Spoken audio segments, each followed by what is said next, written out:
అదరగొట్టే కారం రంగు రుచి ఆచి కారం పొడి. జూబ్లీహిల్స్ ఉప ఎన్నిక పోలింగ్ ముగిసింది. ఇప్పటి వరకు అందిన సమాచారం ప్రకారం 48.44% పోలింగ్ నమోదైంది. పోలింగ్ సమయం ముగిసినా క్యూ లైన్ లో ఉన్న వారికి ఓటింగ్ ఛాన్స్ ఇచ్చారు. పలు డివిజన్లలో ఉద్రిక్తత వాతావరణం కొనసాగింది. రిగ్గింగ్ వార్తలు కలకలం రేపాయి. ఫేక్ ఓటర్ ఐడి కార్డులతో ఓట్లు వేస్తున్నారంటూ బీఆర్ఎస్ అభ్యర్థి సునీత రోడ్డుపై బైఠాయించి ధర్నాకు దిగారు. అటు షేక్పేట్లో పోలీసులు బీఆర్ఎస్ కాంగ్రెస్ వర్గాలను చెదరగొట్టేందుకు లాఠీచార్జ్ చేశారు.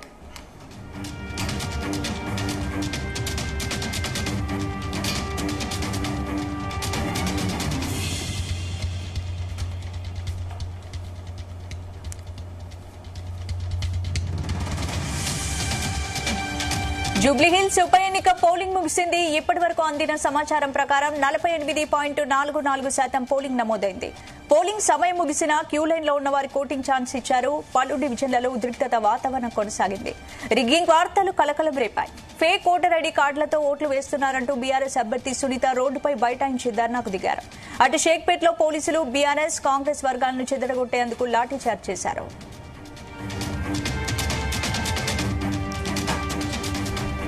ఇందుకు సంబంధించి పూర్తి అప్డేట్స్ మా ప్రతినిధి వంశీకృష్ణ అందిస్తారు. వంశీ, స్వల్ప ఉద్రిక్తుల మధ్య అటు జూబ్లీహిల్స్ ఉప ఎన్నిక ముగిసిందని చెప్పాలి. ఈ రోజు ఉదయం 7 గంటలకు ప్రారంభమైనటువంటి ఏదైతే ఓటింగ్ ప్రక్రియ అనేది సాయంత్రం 6 గంటల వరకు కొనసాగింది.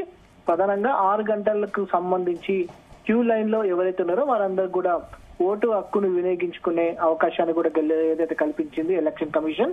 దాదాపుగా 48.44% మేర ఓటింగ్ నమోదైనట్టు కూడా ఏదైతే ఈసీ చెప్పడం జరిగింది. దాంతో పాటుగా రేపు ఉదయం కల్లా కూడా కొంత ఈ ఫిగర్ లో కూడా కొంత చేంజ్ అయ్యే అవకాశం కూడా కనిపిస్తా ఉంది. ప్రధానంగా ఇప్పటి వరకు కూడా డివిజన్స్ లలో 7 డివిజన్లలో కూడా డివిజన్ వైజ్ గా ఎంత ఓటింగ్ షేర్ నమోదైంది అనేది ఏదైతే ఎంత ఓటింగ్ నమోదైంది అని మాత్రం ఇప్పటి వరకు అటు ఎలక్షన్ కమిషన్ ప్రకటన చేయలేదు. రేపు ఉదయానికన్నా కొంత క్లారిటీ వచ్చే అవకాశం కూడా ఉంది. ప్రధానంగా ఒకసారి ఈ రోజు ఉదయం నుంచి కూడా జరిగినటువంటి పరిణామాలను ఒకసారి చూస్తే మాత్రం 7 డివిజన్ లో జరిగినటువంటి ఈ ఉప ఎన్నిక జూబ్లీహిల్స్ నియోజకవర్గ బైపోల్ కి సంబంధించి చూస్తే మాత్రం పలు చోట్ల ఉద్రిక్తతలు ఏదైతే నెలకొన్నటువంటి సందర్భం మనకు కనిపిస్తోంది. ఎర్రగడ్డ డివిజన్ సంబంధించి కావచ్చు, దాంతో పాటుగా బోరబండకు సంబంధించి కావచ్చు, దాంతో పాటుగా షేక్పేట్ లో ఈ మూడింటికి సంబంధించి ఏదైతే డివిజన్ లో మాత్రం కొంత స్వల్ప ఉద్రిక్తతలు అనేవి కొంత గణనీయంగా ఎక్కువగా కనిపించాయి. ముందుగా ఒకసారి షేక్పేట్ లో చూసుకుంటే మాత్రం షేక్పేట్ లో దాదాపుగా 4-5 ఏదైతే పోలింగ్ బూత్ల వద్ద మాత్రం కొంత ఉద్రిక్తత పరిస్థితులు నెలకొన్నటువంటి సందర్భం మనకు కనిపిస్తా ఉంది. దాంతో పాటుగా ప్రధానంగా కాంగ్రెస్ బీఆర్ఎస్ పార్టీకి సంబంధించినటువంటి నాయకులు కూడా బాహాబాయికి ఏదైతే దిగినటువంటి సందర్భం మనం చూడొచ్చు. ప్రధానంగా ఏదైతే బృందావన కాలనీలోని ఎఫెక్స్ సెంటర్ లో ఏదైతే స్కూల్లో ఏర్పాటు చేసినటువంటి పోలింగ్ బూత్ వద్ద ఉద్రిక్త పరిస్థితులు నెలకొన్నాయి. ఒకరికొకరు ఎదురు పడటంతో కూడా బాహాబాయికి ఏదైతే దిగటంతో పోలీసులు లాఠీ చార్జ్ చేసి చెదరగొట్టినటువంటి సందర్భం మనకు కనిపిస్తా ఉంది. వారిని ఏదైతే ప్రధానంగా నాన్ లోకల్ కి సంబంధించినటువంటి నాయకులు బీఆర్ఎస్ పార్టీకి సంబంధించినటువంటి నాయకులు ఇక్కడికి వచ్చారని కాంగ్రెస్ పార్టీ వాళ్ళు ఇరు వర్గాల మధ్య ఘర్షణ చోటు చేసుకోవడంతో కొంత ఇబ్బందికర పరిస్థితులు నెలకొన్నటువంటి సందర్భం మనం చూడొచ్చు అక్కడ. దాంతో పాటుగా ఏదైతే రిగ్గింగ్ కి ఎంఐఎం పాల్పడుతుంది, కాంగ్రెస్ పాల్పడుతుంది, కాంగ్రెస్ కి మద్దతుగా ఎంఐఎం నిలబడి రిగ్గింగ్ కి పాల్పడుతుందని అంటూ పెద్ద ఎత్తున షేక్పేట్ డివిజన్ లో కూడా బీఆర్ఎస్ పార్టీకి చెందినటువంటి దాసో శ్రేవన్ కావచ్చు, రిగ్గింగ్ పై అయితే ఆరోపణలు అయితే వచ్చాయి. దీని గురించి బీఆర్ఎస్ అభ్యర్థి సునీత ధర్నా కూడా దిగారు. మరి ఎలక్షన్ కమిషన్ స్పందించిందా? పోలీసులు ఏమైనా చర్యలు తీసుకున్నారా? ఇప్పటి వరకు కూడా ఎలక్షన్ కమిషన్ నేరుగా ప్రెస్ మీట్ పెట్టి గానీ లేకపోతే ఏదైనా ప్రకటన గానీ ఇప్పటి వరకు ఈ అంశం మీద ఎక్కడ ఏదైతే ప్రస్తావించినటువంటి దాఖలాలు లేవు, ప్రకటన చేసినటువంటి దాఖలాలు కూడా లేవు. కానీ వేచి చూడాల్సిన అవసరం ఉంది. ఎందుకంటే ఇవాళ సాయంత్రం 4:30 గంటలకు సంబంధించి కూడా ఎలక్షన్ కమిషన్ ని బీఆర్ఎస్ పార్టీ నాయకులు కలవడం జరిగింది. కొంత ఎగ్జిట్ పోల్స్ ని నిలిపివేయాలి, 6:30 వరకు కొంత ఓటింగ్ పైన ప్రభావం చూపే అవకాశం ఉంటుందని కూడా అటు బీఆర్ఎస్ నాయకులు ఎలక్షన్ కమిషన్ కి కలవడం జరిగింది. దాంతో పాటుగా బీఆర్ఎస్ పార్టీ నాయకులు రేపు ఎలక్షన్ కమిషన్ కి తాము ఫిర్యాదు చేస్తాము, రిగ్గింగ్ కి సంబంధించి పలు చోట్ల రిగ్గింగ్ జరిగింది అనేది కూడా పెద్ద ఎత్తున ఆరోపణలు వస్తా ఉన్నాయి, ఆరోపణలు చేస్తున్నారు కూడా. ప్రధానంగా దీనికి సంబంధించి కూడా ఒక క్లారిటీ రేపు ఉదయానికి సంబంధించి అటు ఎలక్షన్ కమిషన్ కి ఫిర్యాదు చేస్తామని కూడా బీఆర్ఎస్ పార్టీ నాయకులు చెప్తాను. ఏదైతే తదుపరి ఎలక్షన్ కమిషన్ కూడా ఎలా స్పందిస్తుంది అనేది కూడా వేచి చూడాల్సిన అవసరం ఉంది.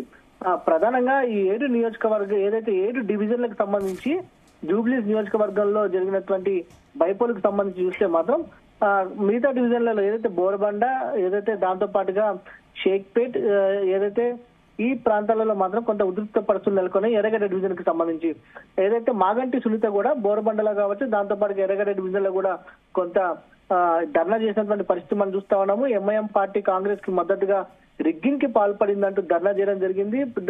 ఏదైతే మాగంటి సునీతకు మద్దతుగా పాడి కౌశిక్ రెడ్డి కావచ్చు, శ్రీధర్ రెడ్డి నాయకులు కూడా రావడం జరిగింది. ఏదైతే పాడి కౌశిక్ రెడ్డిని అరెస్ట్ చేసి పోలీస్ స్టేషన్ కి తరలించినటువంటి సందర్భం కూడా మనం చూస్తా ఉన్నాము. కొంత ఏదైతే జూబ్లీస్ నియోజకవర్గంలో మాత్రం స్వల్ప ఉద్రిక్తలు ప్రత్యేకంగా ఈ 3 డివిజన్లు ఏదైతే ఎర్రగడ్డ కావచ్చు, దాంతో పాటుగా బోరబండ కావచ్చు, షేక్పేట్ కావచ్చు, ఈ 3 డివిజన్లో మాత్రం కొంత ఉద్రిక్తత పరిస్థితులు మాత్రం ఎక్కువగా కనిపించినటువంటి సందర్భం కూడా మనం చూస్తా ఉన్నాము. ఈ రోజు ఉదయం షేక్పేట్ లోని గవర్నమెంట్ స్కూల్లో జరిగినటువంటి పోలింగ్ బూత్లలో అటు ఏదైతే 14, 15, 18, 23కు సంబంధించిన పోలింగ్ బూత్లలో కూడా కాంగ్రెస్ పార్టీకి చెందినటువంటి నాయకులు కావచ్చు, బీఆర్ఎస్ పార్టీకి చెందినటువంటి నాయకులు బ్రోచర్స్ ని చూపిస్తా ఉన్నారు. తమకే ఓటేయాలని చెప్పి ఒక మహిళ బయటకు వచ్చి వారిపైన ఆరోపణలు చేసినటువంటి సందర్భం కూడా మనం చూస్తా ఉన్నాము. కాంగ్రెస్ పార్టీ నాయకుడు ఆ మహిళ పైకి రావడంతో కూడా ఏదైతే కాంగ్రెస్ పార్టీ నాయకుల పైన కూడా పోలీసులు చెదరగొన్నటువంటి సందర్భం మనం చూస్తా ఉన్నాము. ఆ మహిళను అక్కడి నుంచి ఏదైతే పంపించేసినటువంటి సందర్భం కూడా మనం చూస్తా ఉన్నాము. ప్రధానంగా ఎంఐఎం సంబంధించిన నాయకుల పైన ఆరోపణలు వస్తున్నాయి. కొన్ని వీడియోస్ కూడా వైరల్ అవుతున్నాయి. ప్రధానంగా డైమండ్ హిల్స్ కావచ్చు, దాంతో పాటుగా అజీజ్ బాగ్ కావచ్చు, దాంతో పాటుగా బృందావన్ కాలనీ, అపెక్స్ స్కూల్ కి సంబంధించినటువంటి పోలింగ్ బూత్లలో కూడా కొంత రిగ్గింగ్ జరిగిందనేది ప్రధానమైనటువంటి ఆరోపణ వస్తుంది. కార్వాన్ ఎమ్మెల్యే కౌసర్ మొయినుద్దీన్ పైన ప్రధానమైనటువంటి ఆరోపణలు వస్తున్నాయి. బీఆర్ఎస్ పార్టీకి చెందినటువంటి ఏజెంట్లను బెదిరించారని, దాంతో పాటుగా ప్రిసైడింగ్ ఆఫీసర్స్ ఎవరైతే ఉంటారో వారిని కూడా బెదిరించినట్టు కూడా అక్కడ ఉన్నటువంటి బీఆర్ఎస్ పార్టీ నాయకులు ప్రధానంగా చెప్తా ఉన్నారు. దాంతో పాటుగా ఇతర ప్రాంతాల నుంచి ఫేక్ ఐడి కార్డులతోటి జనాలను తీసుకొచ్చి ఓటింగ్ చేయిస్తున్నారని కూడా ప్రధానంగా బీఆర్ఎస్ పార్టీ ఆరోపణలు చేసినటువంటి సందర్భం కూడా మనం చూస్తా ఉన్నాము. దాంతో పాటుగా బీఆర్ఎస్ పార్టీకి చెందినటువంటి నాయకులు కూడా డివిజన్లలో, నాన్ లోకల్ సంబంధించిన డివిజన్లలో తిరుగుతున్నారని మరోపక్క కాంగ్రెస్ పార్టీ ఆరోపణలు చేస్తా ఉంది. పరస్పరం ఏదైతే ప్రలోభాలకు గురి చేస్తున్నారని మాత్రం ఇరు పార్టీలకు సంబంధించిన నాయకులు ఏదైతే ప్రత్యారోపణలు చేసినటువంటి సందర్భం కూడా మనకు ప్రధానంగా కనిపిస్తా ఉంది. అంటే మరోవైపు జూబ్లీ హిల్స్ లో ఈసారి అత్యల్పంగా ఓటింగ్ నమోదైంది. అంటే ఎన్నికల సంఘం అవకాశం కల్పించినా చాలా మంది ఓటర్లు ముందుకు రాలేదని చెప్పొచ్చు. బస్తీలో తప్ప ఎక్కువగా ఓటర్లు ఓటు వేయడానికి ఆసక్తి చూపలేదు. కారణం ఏంటనుకోవచ్చు?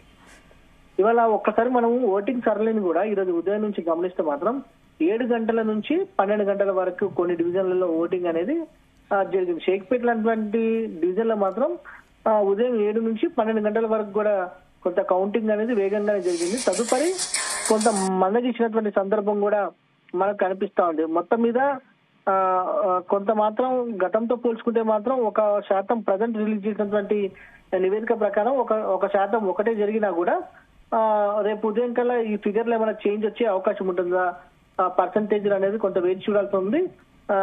జిల్లా ఎన్నికల అధికారులు ప్రకటన చేయాల్సిన అవసరం ఉంది. కొంత చూస్తే మాత్రం అత్యల్పంగానే చెప్పొచ్చు మనం.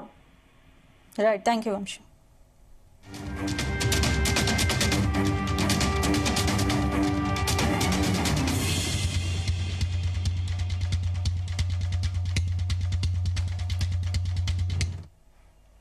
జూబ్లీహిల్స్ లో ఎన్నికల ప్రక్రియ పూర్తవడంతో ఆయా పోలింగ్ కేంద్రాల నుంచి ఈవీఎం మిషన్స్ కోట్ల విజయభాస్కర్ రెడ్డి స్టేడియంలో ఏర్పాటు చేసిన స్ట్రాంగ్ రూమ్ కు చేరుకుంటున్నాయి.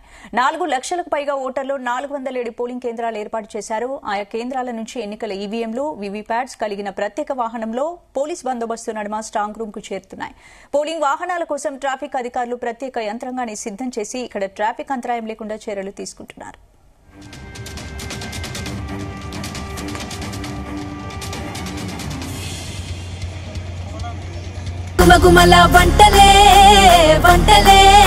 తెరకొట్టే కారం రంగు రుచి ఆచి కారం పొడి.